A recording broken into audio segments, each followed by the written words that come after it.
even if you know the entire SpongeBob theme song, like myself, that doesn't mean you're a fan.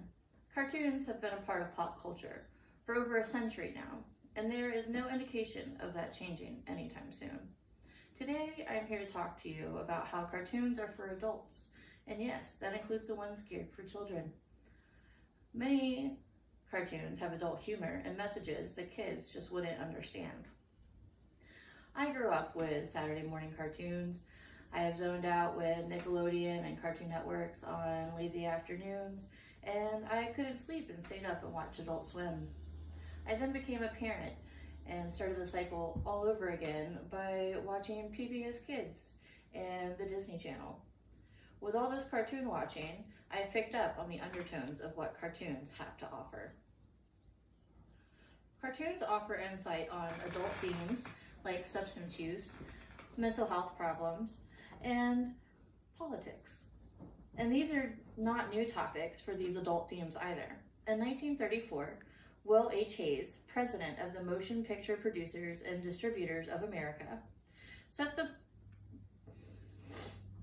the Motion Picture Production Code, also known as the Hays Code, in place. This code prohibited profanity, suggestive nudity, graphic and realistic violence, and sexual persuasions. This limited companies like Warner on the content that they were producing and were popular at the time. This code was later lifted in 1968. This led to cartoons like Fritz the Cat in 1972 that became the first animated film to receive an X rating. Fast forward to today, and there are a plethora of cartoons with these types of contents, such as South Park, BoJack Horseman, and The Simpsons.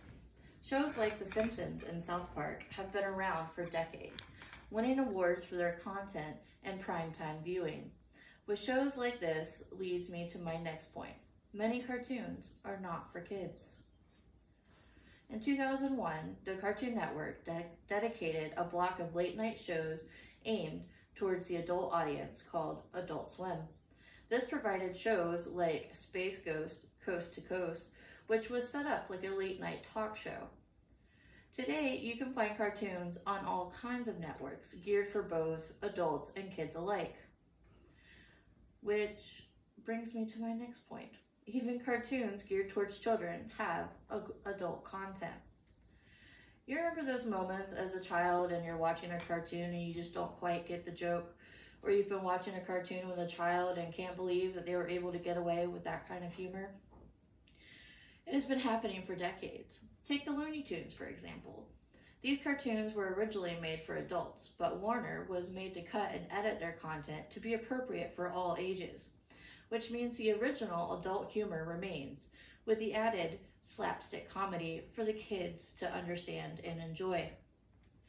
SpongeBob SquarePants is another cartoon that comes to mind when thinking about how a kid's cartoon has adult content, with characters like Squidward and Plankton that often offer cynical remarks that children are not going to understand. These are examples with a clear indication that cartoons are not just for kids. Whether you enjoy cartoons as an adult is a matter of opinion. Many cartoons that are marketed for children have the same amount of adult themes, references, or jokes in them, perhaps to make them more appealing to adults that happen to be watching cartoons with their children, or maybe the creators just want to put jokes that they think are funny into their projects, regardless if the kids will understand them. Not only are children's cartoons more approachable to adults thanks to subtle humor and references, but entire cartoon franchises are explicitly created with young adults and adults as the target audience. However you convey a message, it is not important if your message impacts a person. However you convey a message is not important. If your message impacts a person, it doesn't matter if a cartoon is saying it. Thank you. That's all, folks.